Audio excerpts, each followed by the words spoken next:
చాలా సంతోషం. అందరూ కూడా దేవుని యొక్క సన్నిధికి వచ్చారు. అందును బట్టి దేవాతి దేవుడు మీ జీవితాలలో మీకు కావలసినటువంటి ఆత్మీయ స్థితిని దేవుడు అనుగ్రహించును గాక. మనమందరము కూడా దేవుని యొక్క వాక్యాన్ని ధ్యానించుకుందాం. బైబిల్ గ్రంథంలో యోసేపు గారి జీవితాన్ని మనం చూసినప్పుడు, యోసేపు అనగానే యాకోబు రాహేలు యొక్క కుమారుడు. యాకోబు ఎంతో ఇష్టంగా ప్రేమించినటువంటి రాహేలు కుమారుడు యోసేపు. యోసేపు గారి జీవితం నుంచి కొన్ని విషయాలను మనము ధ్యానించుకుందాం. మీ అందరూ యోసేపు గురించి ఎన్నోసార్లు వినే ఉంటారు. యోసేపు అనగానే ఒక యవనస్తుడిగా ఆయన తన యవ్వన కాలాన్ని ఎలా జయించాడో, ఆయన తన యవ్వన కాలమందు దేవుణ్ణి ఎలా మహిమపరిచాడో, మిగతా వారి వలె కాక తన యవ్వన జీవితాన్ని దేవునికి ఎలా సమర్పించుకున్నాడో ఎన్నోసార్లు యూత్ మీటింగ్లో లేకపోతే యవనస్తుల సదస్సుల్లో మీరు యోసేపు గురించి వినే ఉండొచ్చు బహుశా. కాబట్టి యోసేపు గురించి చెప్తున్నప్పుడు యోసేపు గురించి మాకు అంతా తెలుసు కాబట్టి కొంత స్కిప్ చేస్తామన్నటువంటి ఆలోచనలో లేకుండా యోసేపు గారి గురించి కొన్ని విషయాలను మనం ధ్యానిద్దాం. మన ఆత్మీయ జీవితాలకు అవసరమైనటువంటి మాటలను మనం నేర్చుకుందాం. యోసేపు గారి యొక్క జీవితాన్ని చూసినప్పుడు అందరికీ లేదా మొదటి దశ రెండవ దశ ఉంటుందేమో కానీ, యోసేపు గారి జీవితాన్ని చూసినప్పుడు ఆయన జీవితంలో 4 దశలు కనబడతాయి. 4 దశలు అంటే 4 పార్ట్స్, 4 భాగాలు. అందులో మొదటి భాగం లేదా మొదటి దశ ఏంటంటే యోసేపు గారు తన తండ్రి దగ్గర ఉన్నప్పుడు యాకోబు ఒక విచిత్రమైన వస్త్రాన్ని యోసేపుకు అలంకరిస్తాడు. ఆ విచిత్రమైన వస్త్రం అని ఎందుకంటామంటే అది రంగుల వస్త్రం. మిగతా తన సహోదరుల కంటే యాకోబు యోసేపును ప్రేమించినటువంటి కారణాన్ని బట్టి ఒక విచిత్రమైనటువంటి వస్త్రాన్ని, ఆ రంగుల వస్త్రాన్ని యోసేపుకు ధరింపజేస్తాడు. ఎప్పుడైతే యోసేపు శరీరం మీదకి ఆ రంగుల వస్త్రం వచ్చిందో, ఆ రంగుల వస్త్రాన్ని చూసి లేదా ఆ యొక్క ప్రేమను బట్టి యోసేపు ద్వేషించబడతాడు తన అన్నల చేత. మాకు లేని వస్త్రం యోసేపుకి ఎందుకు అంటే, మా నాన్న మమ్మల్ని సమానంగా ప్రేమిస్తా లేదా, మాకు లేనటువంటి వస్త్రాన్ని యోసేపుకు అందజేశాడు, యోసేపు ధరింపజేశాడని వారు లోపల ఒక అసూయ లేదా ఒక రకమైనటువంటి ఈర్ష్య పెట్టుకుంటారు. అయినప్పటికీ యోసేపు బాధపడ్డు. తన అన్నలు తన మీద ద్వేషం పెట్టుకున్నప్పటికీ, ఈర్ష్య చేత అసూయ చేత రగిలిపోతున్నప్పటికీ కూడా యోసేపు బాధపడ్డు. అయితే ఈ రంగుల వస్త్రం దేనికి సాదృశ్యంగా ఉంది అని అంటే ప్రేమకు చిహ్నంగానే, ప్రేమకు సాదృశ్యంగానే యోసేపుకి ఆ వస్త్రాన్ని ధరింపజేశాడు. ప్రేమ, తండ్రి ప్రేమ. చూడండి, అంటే యోసేపు యాకోబు ప్రేమను పొందుకున్నాడు, తన తండ్రి ప్రేమను పొందుకున్నాడు. అంటే యోసేపు ఎంత మంచి యవనస్తుడో తన తండ్రి ప్రేమను పొందుకున్నాడో ఒకసారి మనం అర్థం చేసుకుంటే, మనం కూడా యోసేపు వలె మనం కూడా దేవుని ప్రేమను పొందుకోవాలి. దేవుని ప్రేమను ఎవరైతే పొందుకుంటారో వారు ధన్యులు. యోసేపు తన తండ్రి ప్రేమను పొందుకున్నాడు. అందుకే యోసేపు యాకోబు వృద్ధాప్యమందు యోసేపు కూడా తన తండ్రిని విడిచిపెట్టలేదు. దాదాపుగా యాకోబు దగ్గర యోసేపు 17 సంవత్సరాలు ఉంటాడు. అదే 17 సంవత్సరాలు యాకోబు చివరిలో అంటే తన వృద్ధాప్యంలో యోసేపు దగ్గర ఐగుప్తులో ఉంటాడు. అంటే తన తండ్రిని ఆ చివరితనంలో లేదా ఆ అవసాన దశలో యోసేపు యాకోబుని విడిచిపెట్టలేదు. యాకోబులో మనం చూడవలసింది మొట్టమొదటి విషయం ఏంటంటే ప్రేమ. ఎంత గొప్ప ప్రేమ అంటే తండ్రి ప్రేమను పొందుకున్నాడు. అన్నలు ద్వేషించినప్పుడు కూడా అన్నలను కూడా ప్రేమించాడు. ఎప్పుడు కూడా ఎదురు చెప్పలేదు.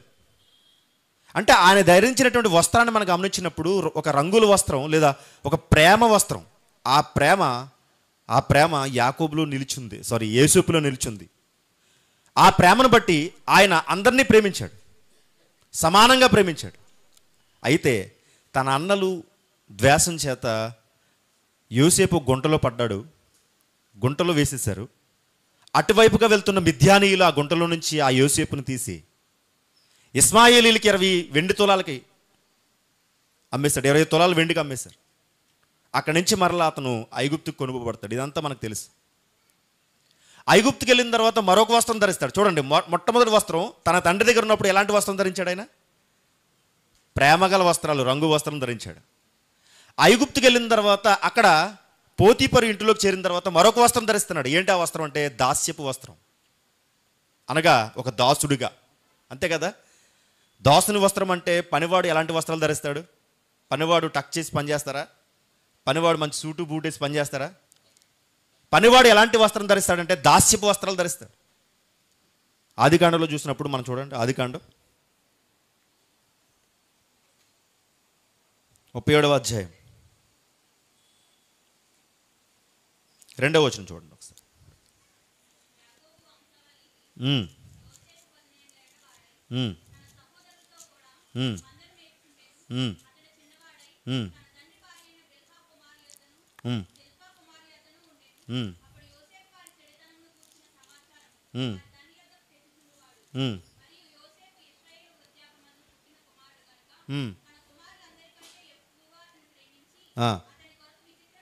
అతని కొరకు విచిత్రమైన నిలువుటంగి కుట్టించెను. అంటే తన అన్నలు చేస్తున్న చెడుతనాన్ని తండ్రికి చెప్పాడు. నీ తప్ప, ఇది నేరమా?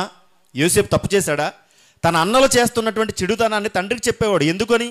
తన అన్నలు చెడిపోతున్నారు కనుక, తన అన్నలు పాడైపోతున్నారు కనుక ఆ విషయాన్ని తండ్రికి చెప్తూ ఉంటే, అదిగో మా మీద వీడు ఫిర్యాదులు చెబుతున్నాడు, మా మీద సాడీలు చెప్తున్నాడని తన అన్నలు యోసేపు మీద రగిలిపోయారు.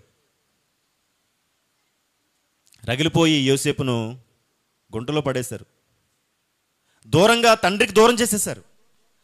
అప్పటి వరకు ప్రేమతో తండ్రి దగ్గర ఉన్నటువంటి యోసేపును ప్రేమకు దూరం చేశారు. చివరికి ఒక ఒంటరివాడైపోయాడు. ఇక్కడ తల్లి ప్రేమ లేదు, తండ్రి ప్రేమ కూడా లేదు.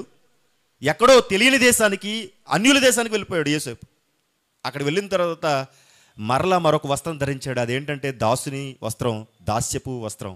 ఏంటనంటే ఆ దాస్యపు వస్త్రం ఎలా పనిచేశాడనంటే, ఒక పోతీఫరు ఇంట్లో ఒక నమ్మకంగా పనిచేసేటువంటి ఒక యవనస్తుడిగా ఉన్నాడు. చాలామంది దాస్యపు వస్త్రాలు పనివారుగా చేరతారు, పనివారుగా చేరి నమ్మకాన్ని పొందుకోలేరు.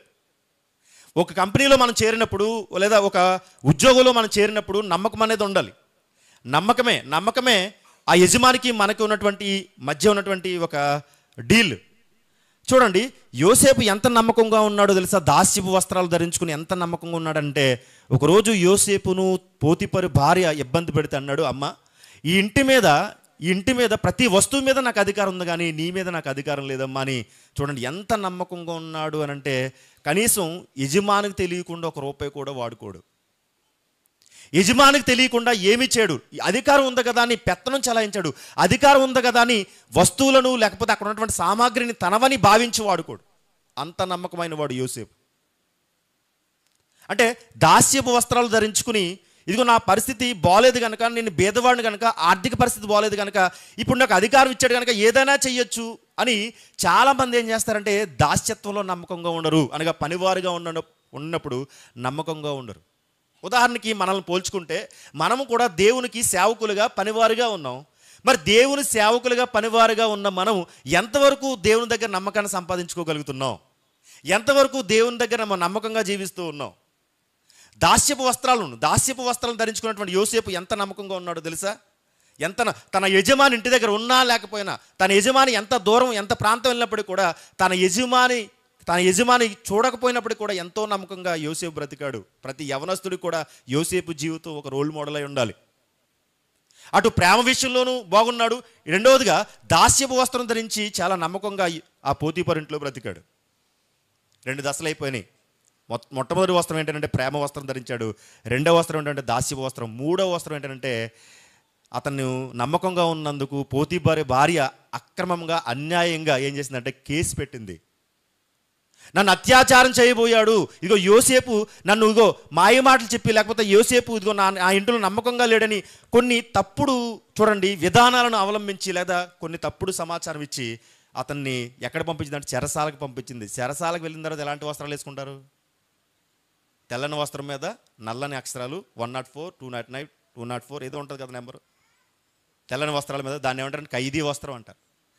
అక్కడికి వెళ్ళిన తర్వాత ఖైదీ వస్త్రాలు ధరించాడు. ఖైదీ వస్త్రాలు ధరించుకున్న తర్వాత అతను వాదించలేదు, అడగలేదు, ఎందుకు నన్ను జైల్లో పెడుతున్నారు, ఎందుకు నన్ను చెరసాల్లో పెడుతున్నారు, నేనేమి పోతీపరి భార్యని ఏమీ అనలేదే, అయ్యో అన్యాయంగా అక్రమంగా నా మీద తప్పుడు కేసులు బనాయించి నన్ను ఎందుకు జైల్లో పెడుతున్నారని ఏ ఒక్కరిని కూడా ఎదురు సమాధానం చెప్పలేదు అతను.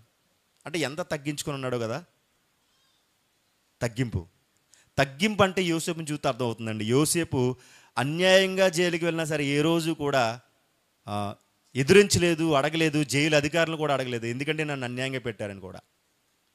ఆ చెరసాల్లోకి వెళ్ళిన తర్వాత అక్కడ ఎలా ఉన్నాడో తెలుసా? చూడండి, తగ్గించుకుని ఎదురు చెప్పకుండా చాలా చక్కగా చూడండి, ఎప్పుడు కూడా బాధపడకుండా ఆ చెరసాల్లోనూ తన లైఫ్ గడిపేశాడు. అంటే ప్రేమ, నమ్మకము, తగ్గింపు. యోసేపు జీవితంలో 3 దశలు ఏంటంటే ప్రేమ, నమ్మకము, తర్వాత తగ్గింపు. ఈ ప్రేమ, నమ్మకము, తగ్గింపు ఎప్పుడైతే యోసేపు కలిగి ఉన్నాడో అతనికి చూడండి, దేవుడిచ్చినటువంటి 4వ దశ, 4వ వస్త్రం, ఘనత వస్త్రాలు ఇచ్చాడట. ఏ దేశంలో అవమానింపబడ్డాడో, ఏ దేశంలో అతను నిందల పాలయ్యాడో, ఏ దేశంలో అతను చెరసాల పాలయ్యాడో అదే దేశంలో ఒక ప్రధానమంత్రి అయ్యాడు అతను. అంటే ప్రేమ, నమ్మకము, తగ్గింపు ఎవరైతే కలిగి ఉంటారో అతన్ని దేవుడు ఘనపరుస్తాడు. దేవుడు అతనికి ఘనత వస్త్రాలు ఇచ్చాడు, సన్నపు నార వస్త్రాలు ఇచ్చాడు. అంటే ఒక ప్రధానమంత్రి అంటే ఎలాంటి వస్త్రాలు ధరిస్తారో తెలుసు కదా. దాస్యపు వస్త్రాలు ధరిస్తారా, ఖైదీ వస్త్రాలు ధరిస్తారా? ఎలాంటి వస్త్రాలు ధరిస్తారు ఒక ప్రధానమంత్రి, ఒక అధికారి అయితే? ఆ దేశానికి ప్రధానమంత్రి అయితే ఒక ఘనత కలిగినటువంటి వస్త్రాలు ధరించాడు. ఆ ఘనత కలిగిన వస్త్రాలు ఎవరిచ్చారు? దేవుడిచ్చాడు. ఎందుకో తెలుసా? ప్రేమ విషయంలో, నమ్మకం విషయంలో, తగ్గింపు విషయంలో పర్ఫెక్ట్గా ఉన్నందుకు.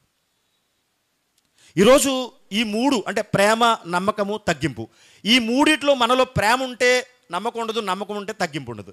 ఏదో ఒకటి మిస్ అవుతుంది. గమనించాలి, ఈ 3 ఖచ్చితంగా ప్రతి ఒక్క క్రైస్తవుని యొక్క జీవితంలో ఉండాలి. ప్రేమ ఉండాలి, నమ్మకం ఉండాలి, తగ్గింపు ఉండాలి. ఇవన్నీ ఉన్నప్పుడే దేవుడు మనల్ని ఘనపరుస్తాడు. దేవుడు మనల్ని హక్కును చేర్చుకుంటాడు, తన హృదయానికి హత్తుకుంటాడు. ఇది మీకు బాగా అర్థం కావాలంటే, చిన్నప్పుడు స్కూల్లో ఎగ్జామ్స్ రాసేటప్పుడు చూడండి, ఒక సినిమా డైలాగ్ ఒకటి ఉంటుందండి. సాయి కుమార్ అంటాడు, ఎక్కువగా ఆవేశపడిపోయి ఏమంటాడంటే, ఆయన ఆ సినిమాలో ఆవేశపడతాడు, నిజంగా ఆయన ఆవేశపడతాడు నేను నా ఉద్దేశం కాదు. సినిమాలో అంటాడు, చట్టానికి, న్యాయానికి, ధర్మానికి ప్రతిరూపాలు కనిపించి 3 సింహాలు అయితే కనిపించిన 4వ సింహం వేరా ఈ పోలీస్ అంటాడు. దాన్ని మనోళ్ళు స్పూప్ చేసేవారు. మా ఫ్రెండ్స్ చిన్నప్పుడు చదువుకున్నాడు ఏమంటాడంటే, ఒకడు అంటాడు, రే ఒకటి ఆన్సర్ పేపర్, ఒకటి క్వశ్చన్ పేపర్, ఒకటి బిట్ పేపర్ అయితే కనబడిన 4వ పేపర్ రా స్లిప్ అని కూడా. అలాగా ఒకటి ఆన్సర్ పేపర్ అంట, ఒక క్వశ్చన్ పేపర్ అంట, ఒకటి బిట్ పేపర్ అయితే కనబడిన 4వ పేపర్ రా ఈ స్లిప్పు అని కూడా అంతే. సాయి కుమార్ డైలాగులు వాడేవారు మాట ఎగ్జామ్స్లో. స్లిప్ పెట్టి దొరికేసేవారు. అర్థం చేసుకోండి. అంటే కనిపించే నమ్మకము, ప్రేమ, తగ్గింపు వస్త్రాలు యోసేపు కలిగి ఉన్నాడు. కనిపించని ఘనత వస్త్రం దేవుడిచ్చాడు. దేవుడు మనల్ని గణపరచాలంటే, దేవుడు మనల్ని మహింపరచాలంటే, దేవుడు మనల్ని ఉన్నతమైన స్థానాన్ని తీసుకువెళ్ళాలంటే మనలో ఉండవలసినటువంటి 3 విషయాలు: ప్రేమ, నమ్మకము, తగ్గింపు. బహుశా మనం చెక్ చేసుకుంటే ప్రేమ ఉంటే మనకు నమ్మకం ఉండదు, నమ్మకం ఉంటే తగ్గింపు ఉండదు. ఈ 3 యోసేపు జీవితంలో ఉన్నాయి కనుకనే యోసేపు ఎవరు ఊహించిన స్థాయికి ఆయన వెళ్ళిపోయాడు. యవన కాలంలో ఎవరు ఊహించిన స్థానానికి ఆయన వెళ్ళిపోయాడు. చూడండి, ఒక సాధారణమైన గుంటలో పడినటువంటి యోసేపు ప్రధానమంత్రి స్థాయికి ఎదగడం అంటే చిన్న విషయం ఏమి కాదు. అవునా కదా చెప్పండి? ఒక గోతులో పడిపోయినటువంటి యోసేపు అత్యున్నతమైనటువంటి ప్రధానమంత్రి లేదా ఆ దేశానికి పెద్ద అధికారి అవడం అంటే చిన్న విషయం కాదు. బ్యాక్గ్రౌండ్ ఏమైనా ఉందా యోసేపుకి?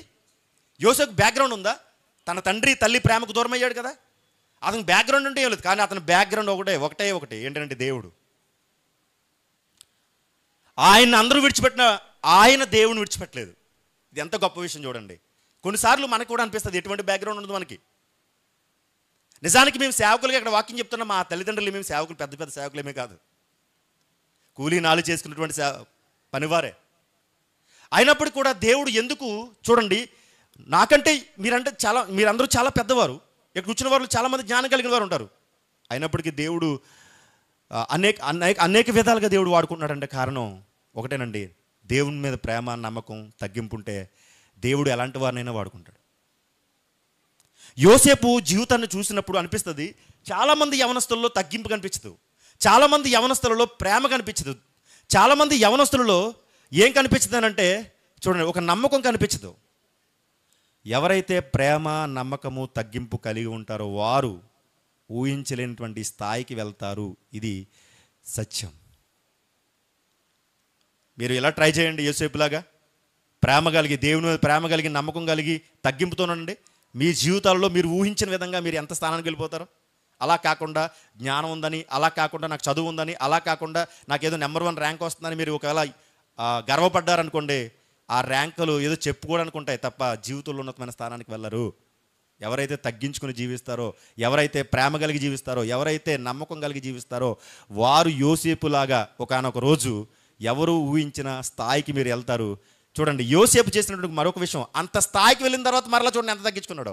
అంత స్థాయికి వెళ్ళిన తర్వాత ప్రధానమంత్రి పోస్ట్ వచ్చింది కదా అని చెప్పేసి చూడండి, ఎవరైతే అతన్ని ఇబ్బంది పెట్టారో, అన్నలు కరువు కాలంలో అతని దగ్గరికి వెళ్ళినప్పుడు, మంచి టైంకి వచ్చారా మీరు, నన్ను ఎంత ఇబ్బంది పెట్టారా మీరు, గోతులు తోసేస్తారా, మన నమ్మేస్తారా, చంపాలని చూస్తారా, నాన్న దగ్గర ఫిర్యాదులు చెప్తారా, లేదా నాన్నకు దూరం చేసేస్తారా, నాన్న ప్రేమకు దూరం చేసేస్తారా, బాగా దొరికారా మీరు అని చెప్పేసి ఐగుప్తుకు వచ్చినప్పుడు వీళ్ళకి భోజనం పెట్టకండి, వీళ్ళకి ధాన్యం ఇవ్వకండి అన్నాడా? లేదండి. అదంతా గతమంతా ఏం గుర్తులేదు అతనికి. ఎందుకో తెలుసా? యోసేపు మనందరి జీవితాలకి రోల్ మోడల్. దేవుని ప్రేమించాడు కనుక. దేవుని ప్రేమ మనం కలిగి ఉంటే మనం ఎవరి మీద కోపం, ద్వేషం ఇవేమీ, గతం ఏమీ ఉండవు. దేవుని ప్రేమ లేకపోతే కొన్నిసార్లు మనం ఇతరుల మీద ఈర్ష్య పడాల్సి వస్తుంది, అసూయ పడాల్సి వస్తుంది. అలా మన జీవితాలను మనమే తొక్కేసుకుంటున్నాం, మన జీవితాలను మనమే అణిచేసుకుంటున్నాం. గుర్తుపెట్టుకోవాలి, దేవుని ప్రేమ కలిగినటువంటి మనము అన్ని సందర్భాల్లో కూడా మనం ఎలా ఉండాలంటే ప్రేమ, నమ్మకము, తగ్గింపు ఉంటే మనం ఉన్నతమైన స్థానానికి వెళతాం. కాబట్టి ఎక్కువ సమయం చెప్పడం నాకు ఇష్టం లేదు, ఎందుకంటే చాలా విలువైన సంగతులు మనం వింటున్నాం కనుక. అన్నకి సమయం ఇద్దాం, చిన్న ప్రార్థన చేసుకుందాం. దయచేసి తలలు వంచండి. పరిశుద్ధ ప్రేమ కలిగిన మా ప్రియ పరలోకపు తండ్రి, ఇదిగోనైనా యవనస్తులుగా తండ్రి నీ పిల్లలను బట్టి ప్రార్థన చేస్తున్నాం. యవనస్తులు తండ్రి ప్రేమ కలిగి, నమ్మకం కలిగి, తగ్గింపు జీవితాన్ని ఉంటే దేవా వారు ఉన్నతమైన స్థానానికి వెళ్తారు. అది యోసేపు ద్వారా మాకు చూపించారు. ఇగో తండ్రి, ఒకవేళ నమ్మకం ఉంటే ప్రేమ లేదేమో, ప్రేమ ఉంటే తగ్గింపు లేదేమో అన్నట్టుగా జీవితాలు ఒకవేళ సాగిపోతుంటే ఆ జీవితాలకి ప్రభువా నీ మాటల చేత ధైర్యాన్ని ఇవ్వండి. ఇగో తండ్రి, ప్రేమ కలిగి, నమ్మకం కలిగి, తగ్గించుకునే జీవితాలు ఎంత ఉన్నతమైన స్థానానికి వెళ్తాయో యోసేపు జీవితం ద్వారా మాకు చూపించారు దేవా. మేము కూడా యోసేపులా ఉన్నతమైన స్థానానికి వెళ్ళాలంటే ప్రేమ, నమ్మకము, తగ్గింపు కలిగి, సేవకులను గౌరవించి, సేవకుల మాటలకి లోబడి, ఆ సేవకులు చెప్తున్న ప్రతి మాటను తండ్రి మా జీవితాల్లో అన్వయింపు చేసుకుని మీకు ఎల్లప్పుడూ తండ్రి విధేయులుగా బ్రతుకుడికి సహాయం దయచేయమని, నా తర్వాత తండ్రి అన్నయ్య ద్వారా చక్కని విషయాలు మాకు తెలియజేయమని వేడుకుంటూ ఈ ప్రార్థన మీ ప్రియకుమారుడు మా రక్షకుడైనటువంటి యేసుక్రీస్తు అనంతమైన నామమున సమర్పిస్తున్నాము తండ్రి. ఆమేన్.